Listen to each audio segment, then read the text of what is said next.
오늘 우리에게 주신 하나님 말씀은 누가복음 1장 39절부터 45절 말씀입니다.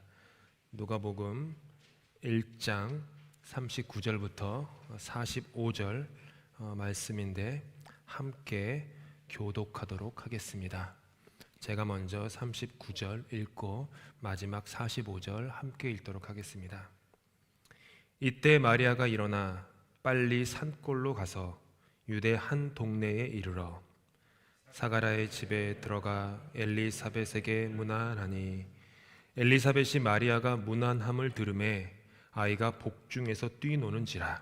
엘리사벳이 성령의 충만함을 받아 큰 소리로 불러 이르되 여자 중에 내가 복이 있으며 내 태중의 아이도 복이 있도다. 내 주의 어머니가 내게 나오니 이 어찌 된 일인가. 보라, 내 문안하는 소리가 내 귀에 들릴 때에 아이가 내 복중에서 기쁨으로 뛰놀았도다. 함께 읽겠습니다. 주께서 하신 말씀이 반드시 이루어지리라고 믿음 그 여자에게 복이 있도다. 아멘. 잠깐 말씀 놓고 기도하겠습니다. 주께서 하신 말씀이 반드시 이루어지리라고 믿은 그 여자에게, 그 남자에게, 그 어린이에게, 그 청년에게, 그 노인에게, 그 교회에게 복이 있도다. 예수님의 이름으로 기도합니다. 아멘. 세례 요한의 출생과 예수님의 탄생 이야기가 드디어 함께 만나게 되었습니다.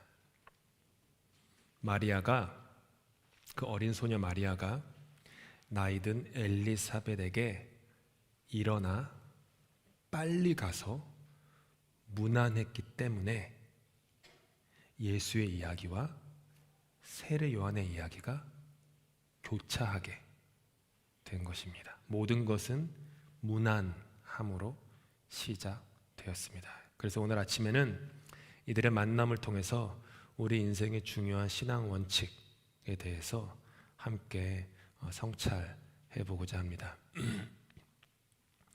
지난주 본문에서 가브리엘 천사는 마리아에게 친척 엘리사벳의 임신을 알려줍니다.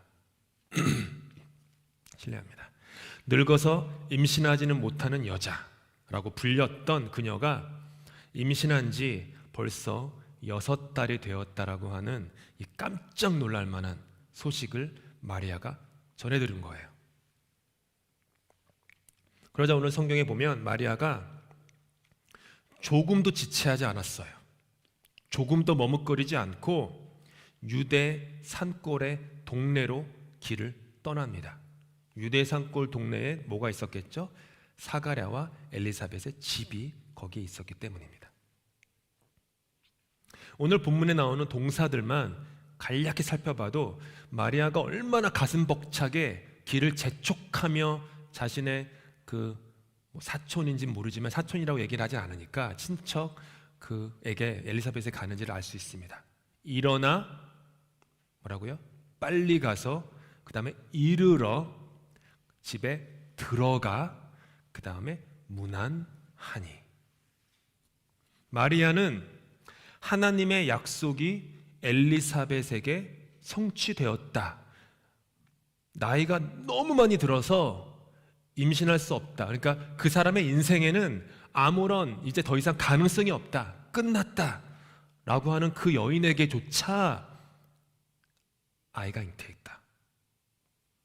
그것을 자기 두 눈으로 목격하기 위해서 재빨리 발걸음을 옮긴 거였어요. 더불어서 약혼밖에 하지 않은, 남자와 잠자리를 하지 않은 자기에게, 이 어린 자기에게, 한 10대 소녀였겠죠, 마리아가.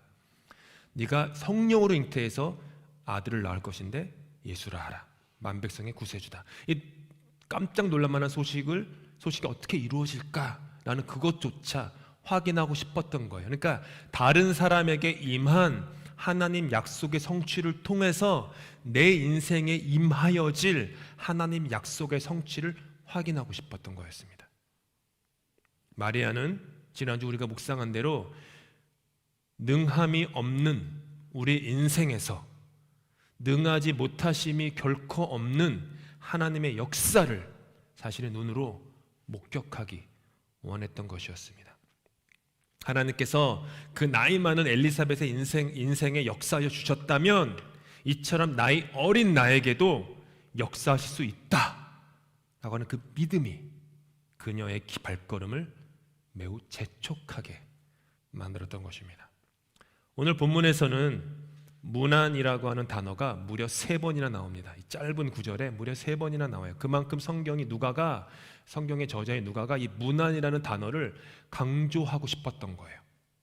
문안이라는 단어가 헬라어로 에스파사토인데 이거는 그냥 오다 가다가 안녕하세요, 뭐 how are you, 뭐 이런 인사가 아니에요.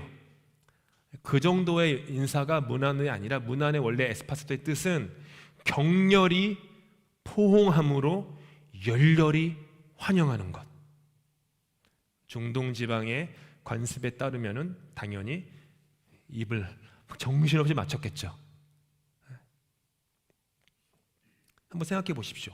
격렬히 포옹함으로 열렬히 환영하는 것. 뭐 한국으로 치면은 한국은 이렇게 뺨을 맞추지는 않으니까 한국은 오랜만에 만나면은 남자분들은 뭐 그냥 이렇게 좀 서먹하게 악수하지만 여자분들은 좀 그게 있어요. 이렇게 손을 딱 붙잡고 막 이렇게 뛰는 거예요. 어머 예. 그러면서 왜 이렇게 늙었어? 뭐 이러니까 뭐 이렇게 뭐 그런 거 있죠. 막 방방방 뛰는 거예요. 막 그렇게 마리아와 엘리사벳이 만나가지고 막 그 6개월 된 아이를 가지고 있는 엘리사벳이 막 뛰어서 너무 기쁜 거예요. 너무 기쁜 거예요. 나이 어린 소녀와 나이 늦은 여인이 서로 껴안고 열렬히 서로를 반기고 있는 거예요. 그러자 기쁨으로 차고 넘친 엘리사벳의 복중에 있는 아이, 세례 요한이죠. 그 아이조차도 배에서 뛰놀았다. 그 다음에 엘리사벳은 마리아한테 이렇게 얘기해요. 여자 중에라고 얘기해요. 여자 중에. 한국의 영어를 배우실 때는 그 good, better, best 이렇게 최상급 표현들을 배우시잖아요. 그래서 그렇죠. 그런 거 다 아시죠? 한국에서는 뭐가 있나요? 최상급. 아무튼 아람어로 쓰여진 성경에서는 아람어랑 이제 그쪽 성경에서는 그런 최상급 표현이 없기 때문에 누구 중에라고 얘기하면은요 최상급이었어요. 아니면은 말을 반복하는 거. 문법이 단순해가지고 어떤 것을 반복하면 최상급, 아니면 누구 중에라고 하면 최상급. 이어서 즉 엘리사벳이 여자 중에라고 얘기한 것은 마리아가 모든 여인들 중에 가장 복된 여인이다 라고 얘기한 거예요. 이유가 뭐죠? 마리아에게 특별한 장점이나 자격이 있기 때문에 마리아한테 복된 여인, 모든 여자 중에 당신이 가장 복되다라고 얘기한 게 아니죠. 이유는 마리아 안에 그 뱃속에 있는 아기가 만백성을 구원할 메시아였기 때문에 당신이 가장 복되다. 엘리사벳은 알았던 거예요. 마리아 안에 하나님의 언약의 성취가 이루어졌구나. 나같이 나이 늙은 여자의 안에서도 하나님께서 약속을 성취하셨는데 이 어린 내 친척 마리아, 그녀에게도 하나님이 약속이 성취되었구나. 마리아는 자신의 뱃속에 있는 아기 때문에 가장 복된 여인이 되었습니다.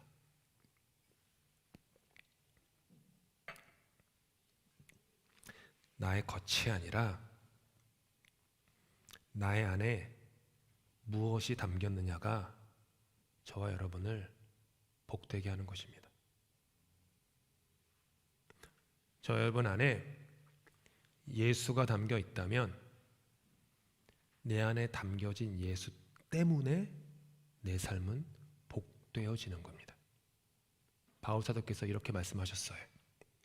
우리가 이 보배를 질그릇에 가졌으니, 이 보배를 질그릇에 가졌으니 이는 심히 큰 능력은 하나님께 있고 우리에게 있지 아니함을 알게 하려 함이라. 그릇은 그 스스로를 귀하게 하는 법이 없습니다. 그릇이 귀하게 되는 것은 오직 한 가지, 그 그릇 안에 담겨진 내용물 때문입니다. 아무리 그릇이 비싸도 그 안에 오물이 담겼으면 그 그릇은 오물 그릇입니다. 아무리 좋은 곳에서 학위를 받고 좋은 차를 몰고 좋은 집에서 살고 사람들이 부러워하는 위치와 권세를 가지고 있다 하더라도 그 안에 담긴 내용물이 오물이라면 그 사람의 존재는 오물 그릇에 불과한 것입니다. 아무리 어떤 그릇이 시장에서 보기에 흔한 질그릇에 불과하다 할지라도 그 안에 보물이 담겼으면 그 그릇은 보물 그릇입니다. 질그릇에 불과한 내 안에 예수의 보혈이 담기면 그 보혈로 말미암아 나는 온 우주에서 가장 값지고 존귀한 그릇이 됩니다.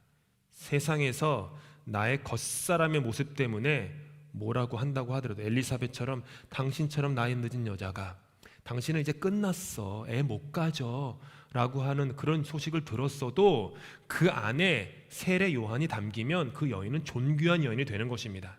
갈릴리 나사렛이라는 아무도 알아주지 않는 산 총동네에 살던 그 어린 소녀 마리아, 아무도 주목하지 않는 그 여인일지라도 그 여인 안에 예수가 담기면은 그 여인은 온 우주에서 가장 존귀한 자가 되는 겁니다. 사람들이 여러분에게 이러쿵저러쿵 한다고 하더라도 만약 여러분 안에 예수가 담겨 있다면 여러분은 당당하고 담대하게 스스로에게 말할 수 있어야 돼요. 나는 존귀해. 나는 값 있는 사람이야.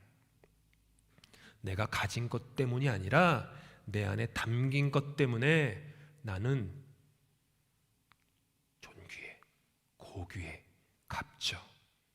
예수님이 나를 위해 죽을 칠 정도로 그 보혈을 내 이 질그릇에 담으실 정도로 그분은 나를 사랑하셔. 이게 있으면 그 존재가 당당해지는 것입니다. 두 여인의 그릇에 한 여인에게는 세례 요한이, 한 여인에게는 예수 그리스도가 담겼기에 그들이 열렬히 환영함으로 끌어안아서 문안했던 그들의 문안은 이토록 아름다울 수 있었던 것입니다. 43절에서 엘리사벳은 마리아에게 이렇게 말합니다. 함께 읽겠습니다. 시작. 내 주의 어머니가.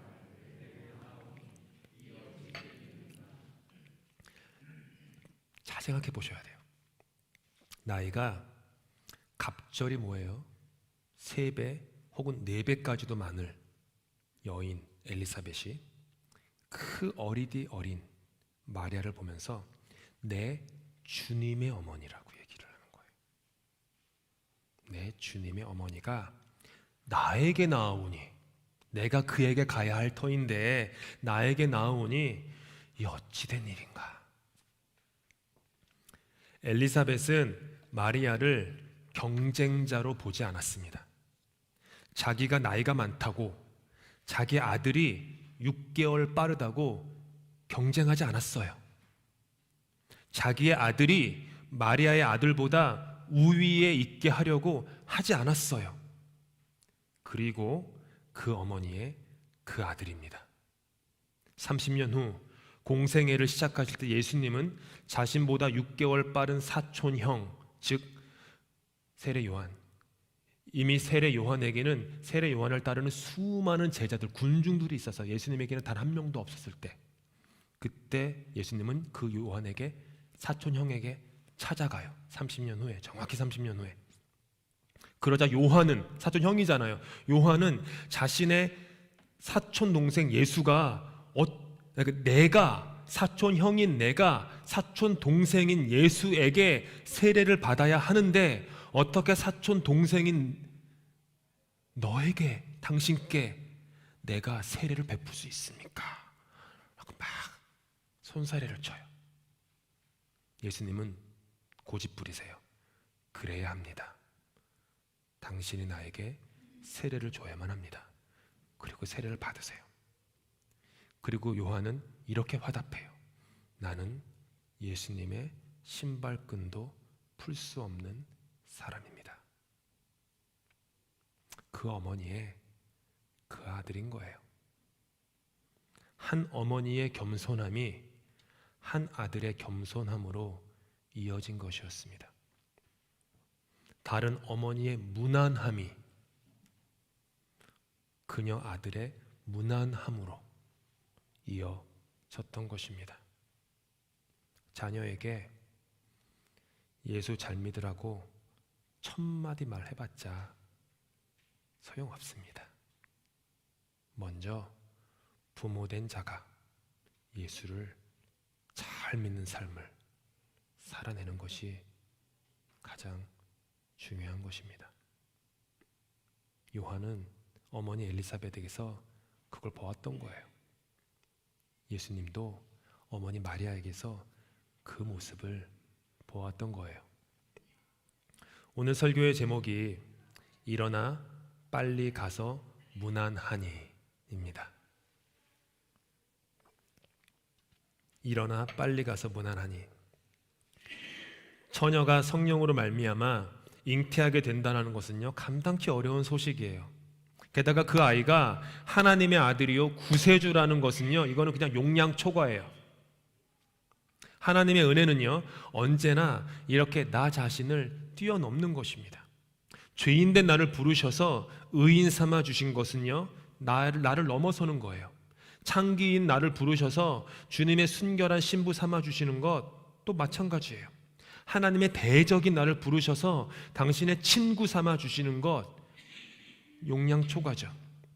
질그릇에 불과한 나를 부르셔서 그 안에 보배를 담아 주시는 것도 마찬가지입니다. 이 은혜를 진정으로 깨달은 사람만이 일어나 빨리 가서 무난할 수 있습니다.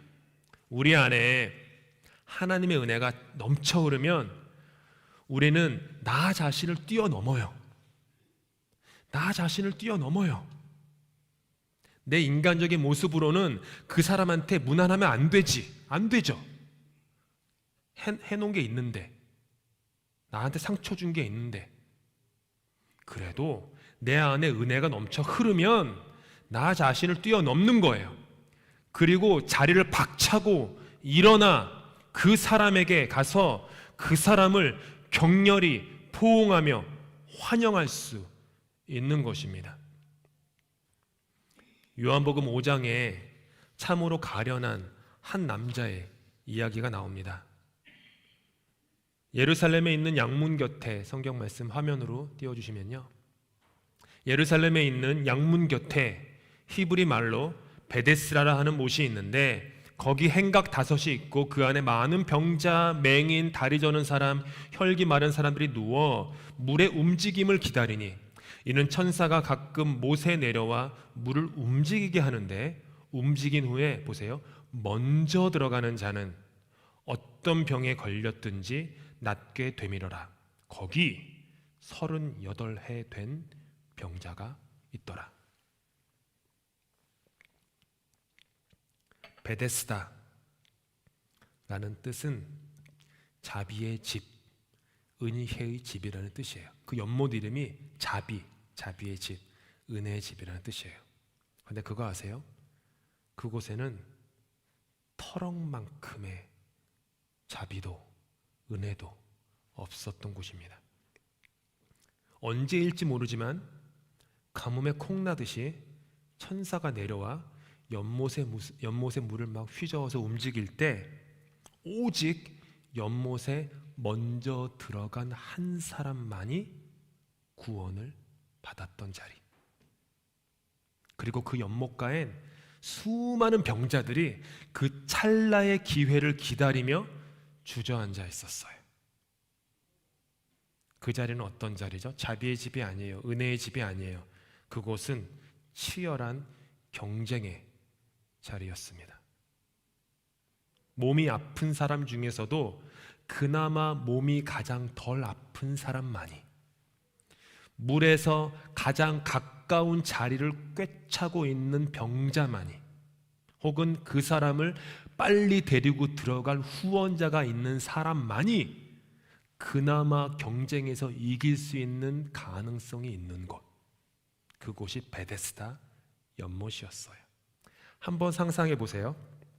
어느 날 갑자기 물이 움직이기 시작하는 거예요. 그러자 너도 나도 미친 듯이 그 연못을 향해 막 달려가는 거예요. 같이 달려가면 안 돼요. 나 혼자만 달려가야 돼요. 그래야 내가 나아요. 내가 막 달려가는데 내가 막 절룩절룩거리며 달려가는데 옆에 보니까 절름발이가 목발을 짚고 제 옆에서 따라가고 있네. 어떻게 해야 돼요? 목발을 넘어뜨려야죠. 그 사람 넘어뜨려야 되는 거예요. 같이 가면 안 돼요. 먼저 간 사람만 구원받으니까. 눈먼 자가 어떻게든 거기 가려고 막 갈 때 어떻게 해야 돼요? 팔꿈치로 그 사람 머리 뒤통수를 내려 찍어야죠. 다리 걸고 주먹으로 치고 옷 붙잡고 소리 지르고 욕하고 고함과 주먹질이 난무하는 이 아비규환의 자리, 바로 그곳의 이름이 베데스다, 자비의 집, 은혜의 집이었어요. 아이러니 아닙니까? 혹 교회는 그렇지 않습니까? 그곳에 한 남자가 있었습니다. 38년 동안이나 병에 매인 사람이었습니다. 물이 움직일 때 그 사람 말에 따르면 그 아무도 그 사람을 들어서 연못에 넣어주는 사람이 없었습니다. 자기 살기도 바빠 죽겠는데 그 38년 된 병자에게 아무도 무난하지 않았던 것입니다. 그 남자는 자기 혼자 어떻게라도 해보려고 온 힘을 다해 연못을 향해 기어가지만 언제나 자기보다 남들이 먼저 그 연못에 들어가 버립니다. 자비의 집이라는 베데스다 연못은 그에겐 그처럼 잔인한 곳이었습니다. 하지만 그렇다고 다른 데 갈 데가 없습니다. 그나마 아주 0.0001%라도 있는 그곳에 그래도 주저앉아 있었던 것이죠. 저와 여러분이 사는 사회는 어떤 사회입니까? 이곳 런던은, 교민 사회는, 혹은 교인 사회는 어떤 곳입니까? 제가 볼 때 이곳의 모습은 다른 곳과 마찬가지로 2000년 전 베데스다 연못과 조금도 다르지 않습니다. 여러분의 인생은 어떠십니까? 베데스다 연못이 아닙니까? 이 교회는 어떻습니까? 혹 베데스다 연못 같지 않으십니까? 여러분의 이 교회의 이전 모습이 베데스다 연못물에 그나마 조금 더 가까웠었다고 생각하십니까? 하지만 지난 시간의 풍파로 인해 많이 겸손해진 이 교회의 지금 모습이 이제는 베데스다 연못물 가까이에서 많이 밀려나 버렸다고 생각하십니까? 혹은 베데스다 연못가에 모여 있었던 사람들 중 관계가 소원해진 사람은 혹시 있지 않으십니까? 주님은요, 베데스다 연못 같은 이 세상에서 어렵고 힘들어도 여러분이 마리아처럼 살기를 원하십니다. 일어나 빨리 가서 무난할 수 있는 그런 사람이 되길 원하십니다. 맥도날드에서 갑자기 관계가 서먹해진 사람을 만나더라도 일어나 빨리 가서 무난하는 사람이 되길 원하십니다. 코스코에서 이전엔 마주보며 사이좋게 지내다가 지금은 등을 돌린 사람을 만나더라도 일어나 빨리 가서 무난하는 사람이 되길 원하세요. 코모카 공원에서 걷다가 먼 발치에 가슴 아프게 멀어진 사람을 보게 되더라도 일어나 빨리 가서 문안하는 사람이 되길 원하세요. 하나님은 여러분이 마리아처럼 문안하는 사람이 되길 원하십니다. 머리와 가슴만으로는요 결코 그렇게 되지 않아요. 제가 지금 이 몇 마디 말했다고 여러분이 안 한다고 하는 게 아니라 제가 신방학원 할 때마다 그렇게 하는 여러분들의 모습을 제가 가끔 들어요. 너무 감사해요. 여러분의 그런 모습을 볼 때마다 너무 감사해요. 잘하신다고 칭찬해 드리는 말이에요. 머리와 가슴으로는 그렇게 되지 않습니다. 머리와 가슴만으로는요 이 경쟁과 비교로 가득한 베데스다 연못가에서 결단코 벗어날 수 없습니다. 오직 마리아처럼 우리의 속사람이 하나님의 은혜와 약속으로 채워지게 되면 그렇게 할 수 있어요. 예수 그리스도의 새 생명이 우리의 뱃속을 채우시면 바로 그 새 생명의 힘으로 그렇게 될 수 있는 것입니다. 마리아의 문안으로 지난 6개월간 지속된 엘리사벳의 은둔 생활은 비로소 끝이 납니다. 오늘 본문에서 3번 강조된 문안이라고 하는 것은 엘리사벳에게 3가지를 가져왔어요. 일어나 빨리 가서 마리아의 문안으로 말미암아 아기 요한이 엘리사벳의 뱃속에서 뛰놀았어요. 그게 첫 번째예요. 무슨 뜻이죠? 일어나 빨리 문안하는 저와 여러분으로 말미암아 그 누군가의 속사람의 참된 기쁨이 다시 춤을 추게 될 것입니다. 두 번째로 마리아의 문안으로 엘리사벳이 성령의 충만함을 받았어요. 무슨 뜻입니까? 일어나 빨리 가서 문안하는 저와 여러분으로 말미암아 그 누군가의 속사람에 비교와 경쟁의 영이 아닌 자유와 협력의 성령이 채워진다라는 것이죠. 세 번째, 마리아의 문안으로 말미암아 엘리사벳은 마리아가 복되다고 2번 반복해서 말하면서 자신의 아이가 복중에서 뛰노는 것을 그 의미를 해석했어요. 무슨 뜻이죠? 일어나 빨리 가서 문안하는 저와 여러분으로 말미암아 그 누군가의 삶에는 새로운 삶의 이해, 그를 향한 주님의 뜻이 해석되어질 것입니다. 이 예배의 자리를 축복합니다. 이 예배는요, 일어나 빨리 가서 문안하는 자리입니다. 예배 때마다 일어나 빨리 주님께 가서 열렬히 주님을 끌어 안으십시다. 우리의 복중에 새 생명이 기뻐 춤추게 될 것입니다. 그리고 잊지 마십시오. 우리가 주님께 문안하기 전에 주님이 우리에게 먼저 문안하여 주셨다라는 그 사실을, 우리 주님은 하늘의 찬란한 보좌의 자리를 박차고 일어나셔서 너무나도 마음이 급해 서둘러 우리 인생 자리에 오셔서 우리를 문안하시는 분입니다.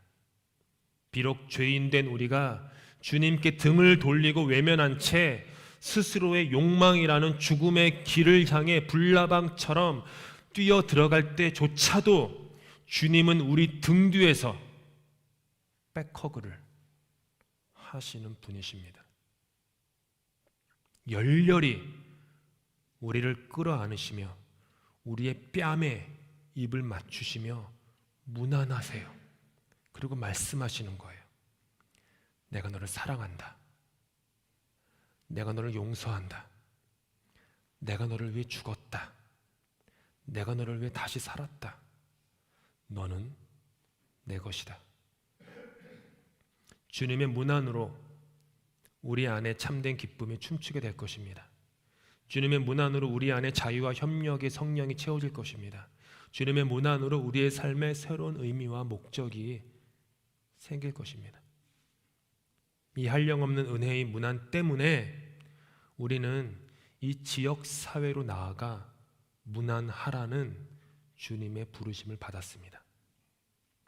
오늘 성경을 자세히 읽어보시면 아시겠지만 마리아는 일어나 빨리 어디로 갔어요? 산골로 가서 유대 한 동네에 이르러 문안했습니다. 산골에 엘리사벳이 있었기 때문이에요. 그 동네에. 산골에 있는 그 한 동네가 마리아와 엘리사벳에게는 어떤 지역에 있었던 교회였던 교회예요.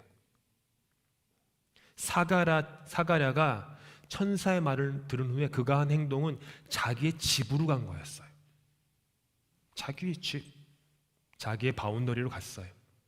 그 울타리 안에, 좁은 울타리 안에. 마리아는 그러지 않았어요. 마리아는 그 소식을 들은 후에 자기의 집을 나와서 산골 유대 동네로 갔어요. 런던 한인교회. 런던 한인교회. 런던 한인교회는 영국 런던에 있지 않습니다. 토론토에 있지도 않습니다. 서울에 있지도 않습니다. 런던 한인교회는 하나님의 태초부터의 뜻과 계획이 있어서 이곳 런던에 심어주신 교회입니다. 따라서 이 교회의 존재 목적은 런던입니다. 지역교회는 지역사회에게 일어나 빨리 가서 문안하라고 지어진 교회입니다. 1차적인 부르심이 런던이에요. 거룩한 부르심이 있기 때문에 아프리카건 아시아건 동남아건 어디든 가서 문안할 수 있습니다. 옳은 것입니다. 좋은 것입니다. 해야 하는 것입니다. 하지만 그럼에도 불구하고 런던에 있는 교회의 1차적인 부르심은 런던입니다. 한국도 아니라 캐나다 런던에 있으면 캐나다 런던이라고 하는 이 지역사회에 들어가라고, 이 사람들에게 일어나 빨리 가서 문안하라고 이 교회를 지은 것이지 이 한인이라는 울타리 안에 있으라고 지으신 받은 교회가 아닙니다. 토론토 대학교 에베네셀에서 15년 동안 매주 말씀을 가르쳤습니다.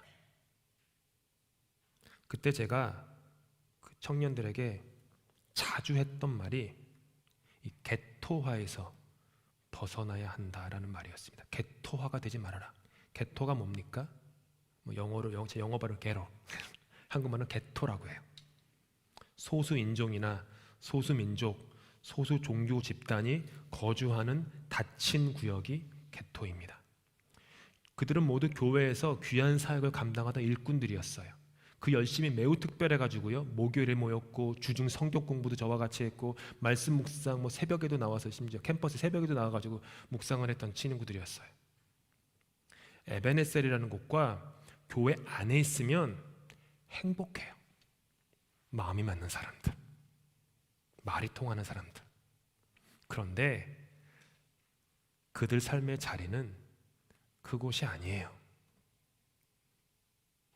주님께서 그들을 부르신 부르심의 자리는 소수 인종과 민족에 따른 소수 종교 집단의 종교 건물 안이 아니다라는 거죠. 주님이 그들을 부르신 곳은 그들의 일상을 살아가는 그 지역사회입니다.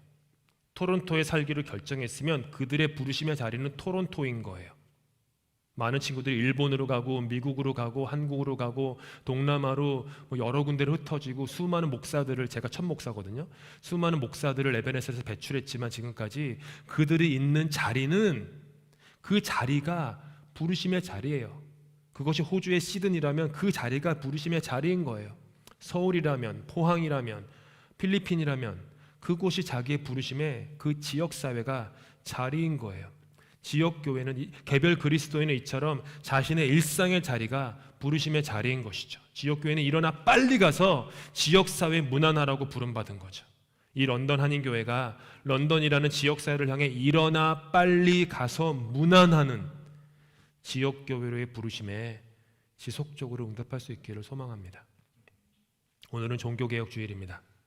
종교개혁은 거창한 데 있지 않습니다. 비교와 경쟁의 베데스다에서 우리 자리를 걷어가지고 걸어나가는 것, 그게 종교의 개혁이에요. 마리아처럼 엘리사벳처럼 서로 문안하는 것, 그게 종교의 개혁입니다. 서로 다를지언정 틀리다라고 말하진 않는 것, 그게 종교의 개혁이에요. 한국말에서 헷갈리셔가지고 가끔 틀리다라고 얘기하시는데 틀린 것과 다른 것은 다른 거예요. 그렇죠. 이 말을 이제 습관이라서 이제 고치기 어려우실 텐데 엄연히 달라요. 다른 것과 틀린 것은. 그것이 종교 개혁이에요.